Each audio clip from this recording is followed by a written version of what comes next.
Partia Socialiste vijon takimet me banorët e Shkodrës. Këtë herë ndalese ishte në bllokun e pallateve pranë lagjës Tre Heronjt.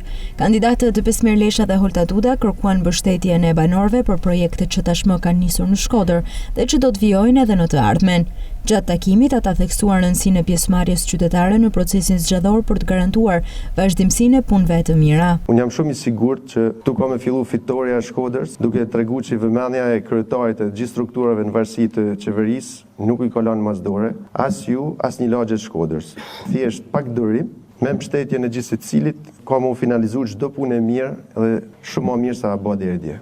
Kështu që mbështetja që ne kërkojmë është praktikisht jo një mbështetje që ne të marrim pushtet, por mbështetje që ne të marrim përgjegjësi, që zonin tuaj ta çojmë aty ku duhet edhe të zgjidhim problematikat një sa më afër jush. Këto vite bashkia na ka dhënë luksin me pas të drejtën morale për me kërku votbesimin tuaj që Shqipërinë ta çojmë në Europë në 2030. Pse themi kështu? E ku ka më mirë se në këto 2 vite ne kemi parë rezultatin e punës konkrete, kur qeveria, pushteti qendror me pushtetin lokal gjejnë gjuhën e përbashkët, marrin zgjidhje edhe projektet e shumta dhe gjejnë votbesimin e gjithë secilit prej nesh për me bë qytetin ton më të mirë, më të pranueshëm, duke kriju kushte estetike të pranueshme, por gjithashtu edhe hapje vendet pune. Është që ashtu siç e nxorëm në bashki, ta nxjerrim një fitore plebiscitare edhe në këto zgjedhjet e përgjithshme parlamentare.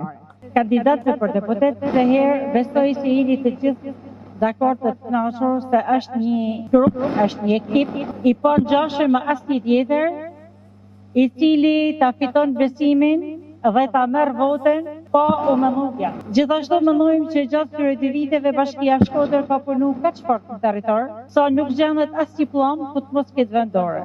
Dhe të mendoj se nuk janë bërë ende 2 vjet, është shumë pak si kohë, sepse etja dhe nevoja e kërkesa për dorën e bashkisë është kaq e madhe në Shkodër, sa nuk mjaftojnë jo 1 vit e gjysmë, por duhen pa tjetër o 2 vite tjera për ta bërë Shkodrën ashtu siç ne duam të gjithë, siç e ëndrrojmë, siç e dëshirojmë dhe siç e meritojmë. Të pranishme në këtë takim ishin edhe prefektja Majlinda Angoni dhe nënkryetaria e Bashkisë Shkodër, të cilat nënvizuan domosdoshmërinë e votës si mënyrë për të forcuar zhvillimin e qytetit. Transformimet që kanë përfshirë shumë lagje të Shkodrës po vlerësohen nga qytetarët, të cilët po i japin mbështetje Partisë Socialiste dhe numrit 5 në fletën e votimit.